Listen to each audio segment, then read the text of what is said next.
Welcome to SessionWell. My name is Adam Luke. I'm Judy Ann. And we are the SessionWell podcast. What is that? Well, this is a podcast for licensed clinicians, pre-licensed clinicians, and the average day Joe.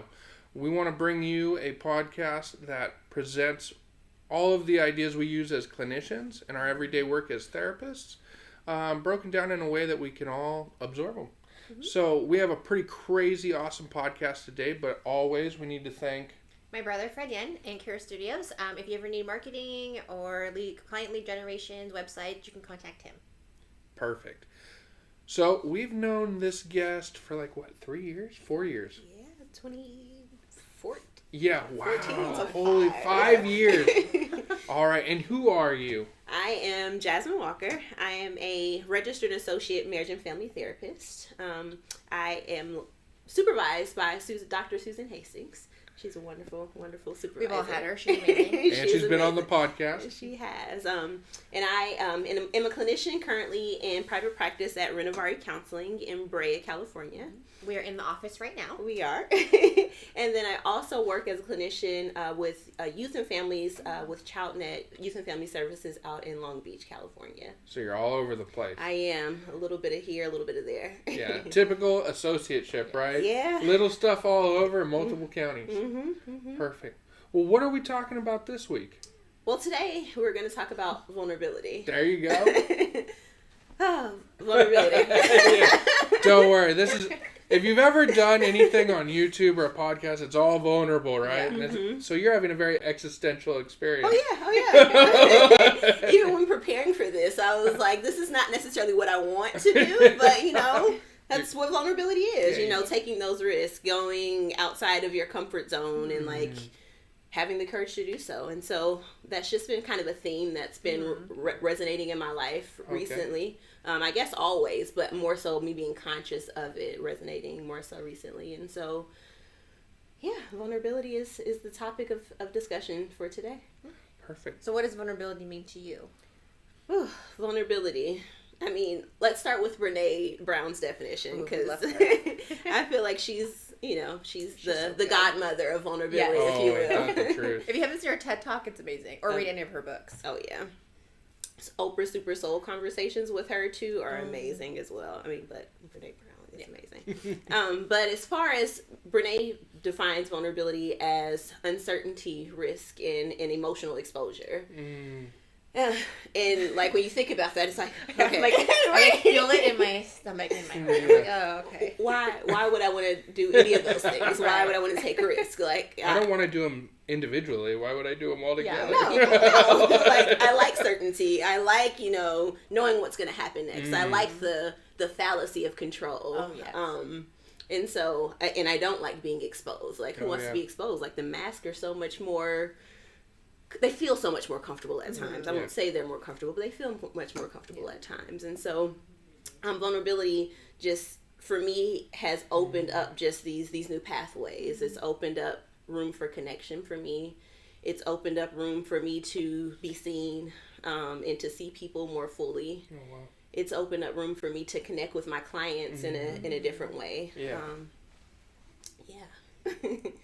So, when you talk about vulnerability, did your awareness or making yourself more conscious to this, did this happen as you were a clinician or as you were sitting with individuals? What brought that to light to you? I think it's been a journey, and it's been a process for me.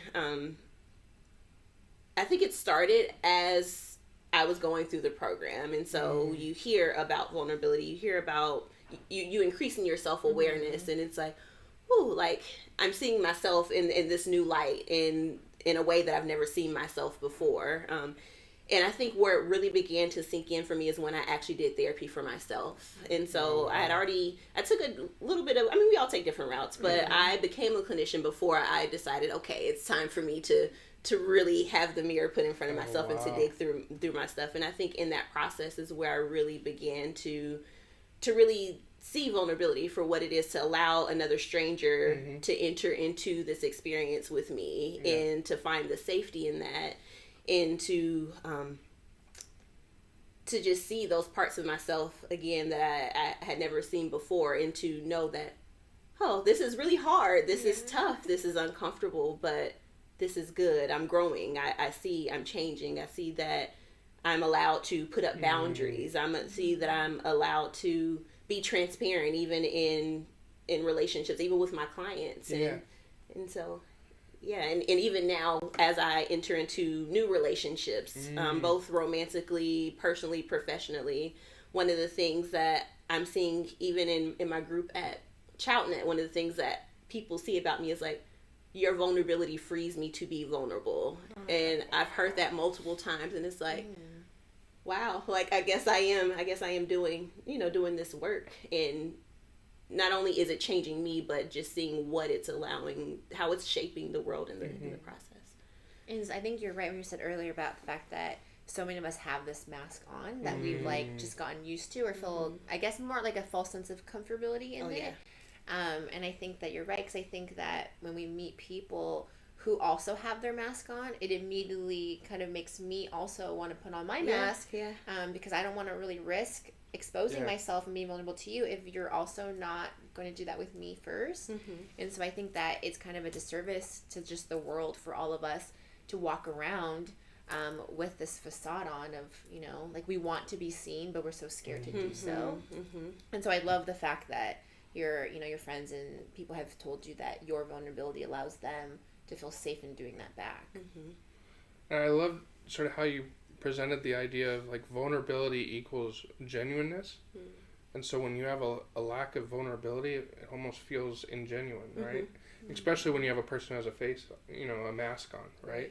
How would I ever let you in to something that is a wound or is something that has been such a big part of my life if I feel that you're disingenuine? And, I know it, sort of going back to those first sessions I ever did as a clinician, I'm sort of thinking of what you're saying of like, wow, when I sat in front of people, I was definitely not a vulnerable therapist, right? I was more of a disingenuine therapist because I had the textbook knowledge as my mask, right? And it's a false sense of power, right? You feel like, oh, I'm so educated, and sometimes we feel that way in life because whatever role we are in, we're well educated in that role, but we don't allow that space for vulnerability, for growth, for change, right? So what would that look like tangibly, I guess? Like, what does it look like for you to be vulnerable with somebody? I think it looks different for all of us, and even in my relationships it looks different. So for example, in my relationships with my clients, vulnerability looks like fumbling over my words sometimes and saying and acknowledging it and having conversations with my clients like, hey, just like I am an imperfect human being, I invite you into this space to be imperfect, where none of us are perfect. And sometimes, depending on how clinically appropriate it is, it's being transparent. Like, in this moment, this is what I'm seeing, or this is what I'm feeling, and just providing that space to even talk about that again, if it's clinically appropriate, or just even sharing personal anecdotes. Like, I can empathize with you. I don't understand your experience, but I can empathize with you in this moment because we're humans and we have these shared human experiences.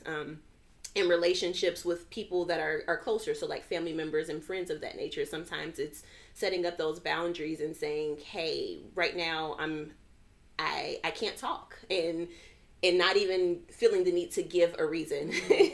That's a good one. Because I am if you look in Oxford or whatever dictionary you want to look at, perfectionist, that you will find my picture. I am a people pleaser. I am all of these things, and so I grew up, or just even still am learning to get out of it, but I'm always oversharing. I'm always feeling the need to explain myself, and so vulnerability for me now is sometimes, no. I'm unable to do that, and sitting with that discomfort and being okay with that, or just even having honest conversations like, when you do this makes me feel this. Wow. And instead of walking around with resentment or unvoiced pain and things of that nature, it's taking it's having hard conversations. It's allowing you to possibly reject me. It's allowing for you the opportunity to maybe get upset with me, but even in those things, deciding to take the risk to tell the truth. tell my truth and to be okay with that. Yeah, because the reward is greater than what is known, right? What is like the people pleasing side? Well, I can make sure that there's no conflict, but there still is with inside myself. And a lot of times way more conflict inside than when you actually take the choice to voice whatever that is. I love how you just said sometimes saying no is vulnerable. Oh yeah. Because I and feel not giving the explanation. I'm like, girl, how do you do that? yeah, turn these off. Okay, let's pay you. No, but I think that's not talked about in society. That saying no is hard and vulnerable, and so that can feel so. It can make a person really feel down on themselves when other people say, "Hey, you should just say no. It's easy. It's an easy task," and it's not as easy because that is a new opportunity to have an experience, right? To say no, to not be able to defend yourself, but also not even have to defend yourself. So. Yeah. Did you notice a difference in how people reacted back to you when you started being more vulnerable? Ooh, yeah. I think it's been met with different things. I think some people, because they're used to me being a certain type of way, which is very extreme, the very extreme opposite of vulnerability. So like when I'm vulnerable, sometimes it's like, oh, like, how dare you? Or, no, I'm going to like do exactly what I'm going to cross your boundaries all the more because you're trying to set up something different that's so much different than System's before. Not happy. Oh yeah, it's not happy at all. But it's funny because we think that, all right, the system's shaking up, everything is in disarray, like, I'm not safe, everything is not okay. But even in some of those relationships to where I started off being vulnerable and then there was this disconnect, in some of those same relationships now, the system, again, because that's what it does, the system is shifting, and now it's like, oh, okay.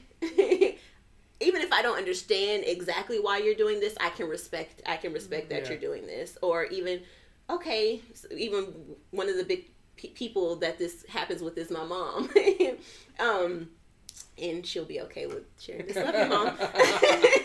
But even in and out, it's like, as we're growing in our relationship, she's like, oh, like, you're teaching me, so kind of coming from being the child under the parent, it's like, oh no, now as an adult child and you setting up these boundaries and you being vulnerable, now you're teaching me how to do this, and it's freeing me in some of her other relationships as well. And then I think with other people, with other friendships or supervisee relationships, sometimes it's like, thank you for sharing that with me. And I think sometimes vulnerability begets vulnerability. So like when I'm able to take my mask off and to be vulnerable with you, then it's like, whew, okay, I think I can do this. Yeah. And so sometimes, again, and there may be a struggle in that person learning, because we all have our own vulnerability process, if you will. But sometimes it's just opened up. Thank you for sharing that, because now I feel safe to be able to share as well. You're modeling the system you want to live in, right? Yeah. And that is so powerful in itself, because even if you have someone that, may be critical of you or may have a conflict in your relationship, if you provide the space for vulnerability, then somehow they like to engage in that as well. Down the road, it's not going to be immediate, but when you're able to laugh at yourself, when you're talking about the relationship with your mom, I was thinking about a relationship with one of my parents too.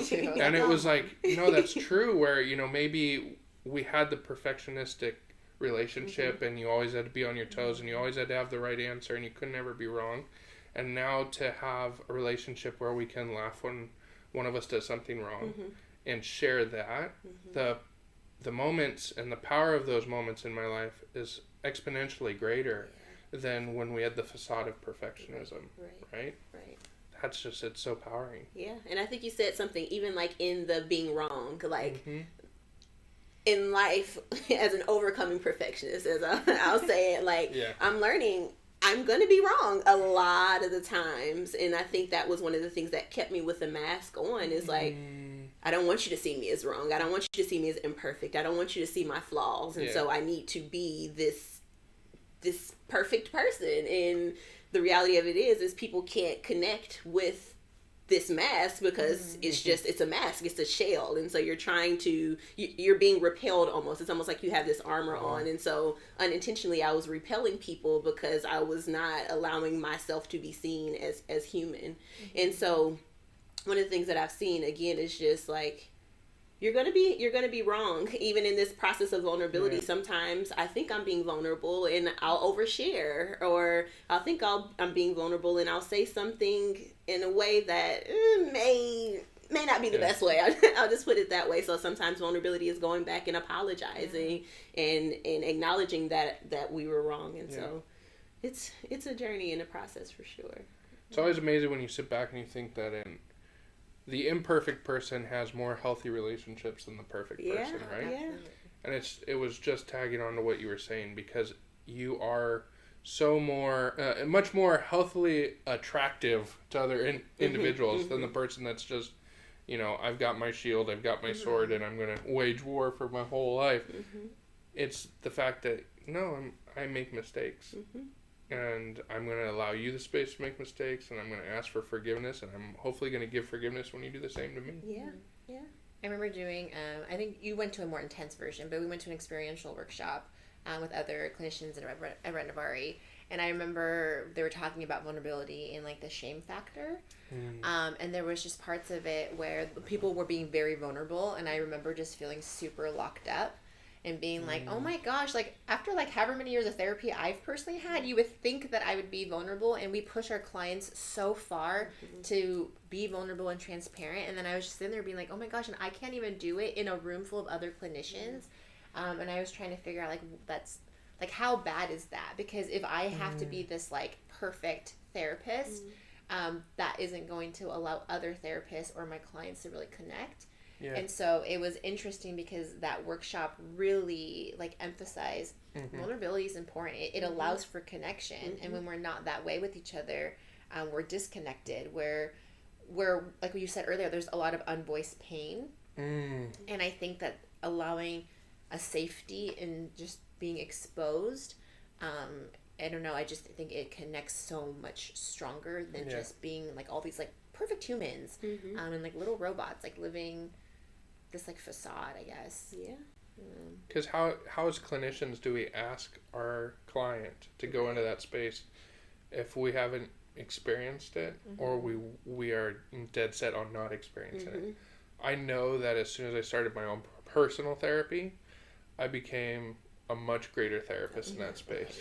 Because as much as therapists like to say that we don't share the same space as our clients, we do. And I say that as bad therapists, because I could start to realize when I was sitting across from someone their body language, and realizing like, oh wow, that feeling of discomfort, or I felt that before.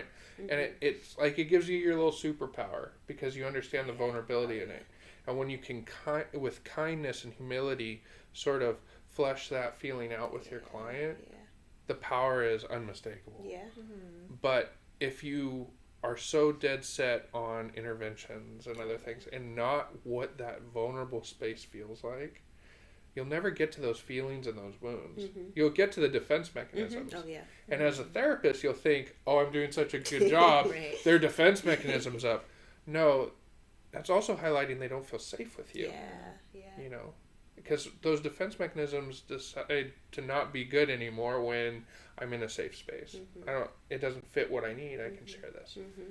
And I think what you said, like some of the work in, like we hear it in grad school, it's like, it's not about the interventions, it's about the relationship. And it's like some of the most dynamic work that I have done with clients has been just creating that safety. And some of that safety is having that conversation with them, you know, letting them know it's okay to be vulnerable. And like, maybe it's not necessarily using the words vulnerable, but like just having those conversations that create that safe space for them. And you'll see, like you were talking about body language, like you'll see like their arms, like their shoulders like relax, and like they'll like change, like if they'll come in first like this, and then by the end it's like and it's like that's what you want, because it's like you feel comfortable, you feel safe. And a lot of times, you know, therapy is this place where someone is allowed to reparent themselves. They're allowed to come in and to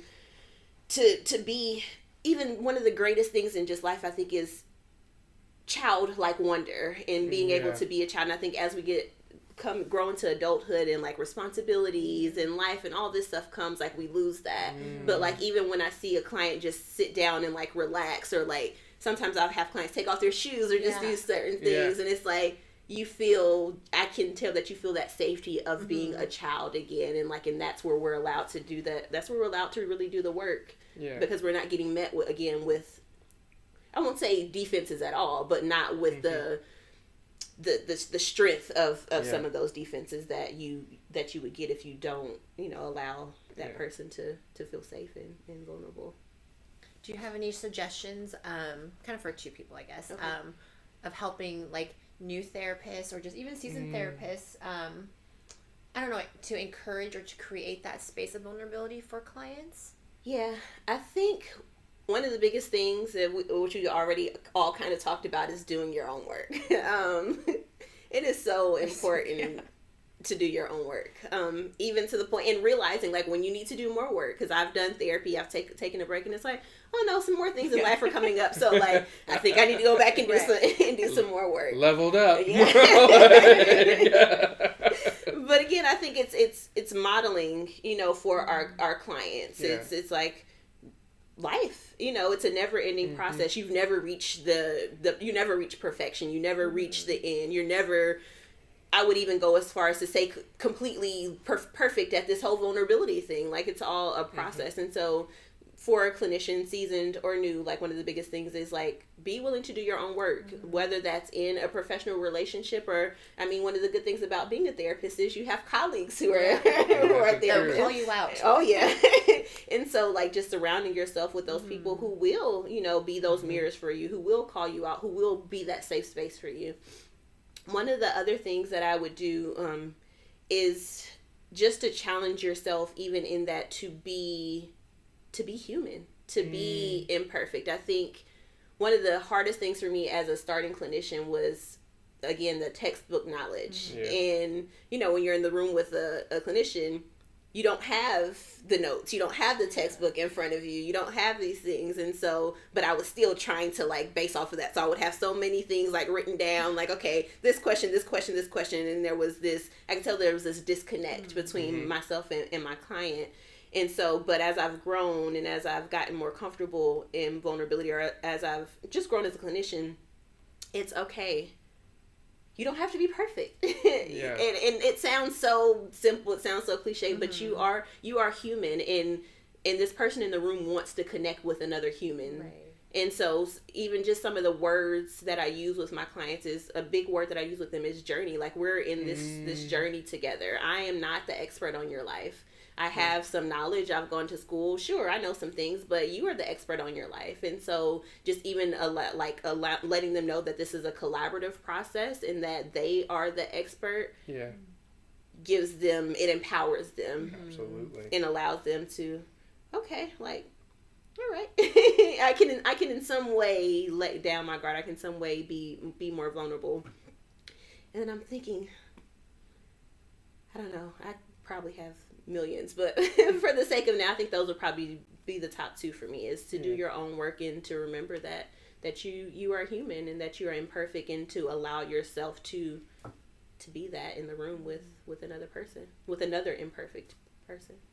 I think clients too appreciate it when we like bring into the room that, I'm sorry, I kind of messed that one up. Oh yeah, I'm sorry. Like, we tried it and didn't work. I'm sorry. Or like, if you felt it was uncomfortable for whatever, and then they end up leaving, I think to bring it back in the room the next session, like, hey, how did you feel in the last one? I'll be honest, that conversation felt really intense to me too, or it seemed really uncomfortable for the both of us, and kind of just checking in, because I think it does show them that, we're not the expert in the room of their lives. Like, we have training and stuff, but like, we also feel like a human, we make mistakes like a human, and we just want to connect to make sure that your feelings are also validated and acknowledged.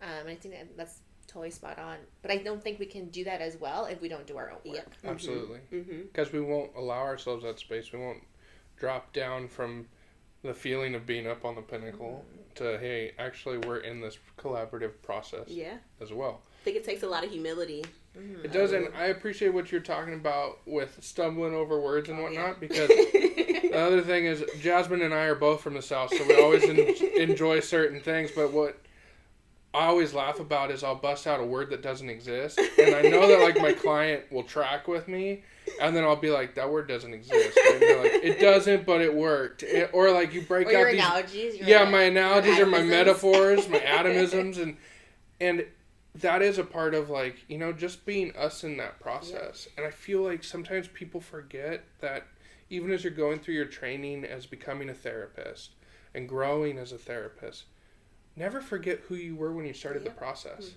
Like that person was important and is valuable today.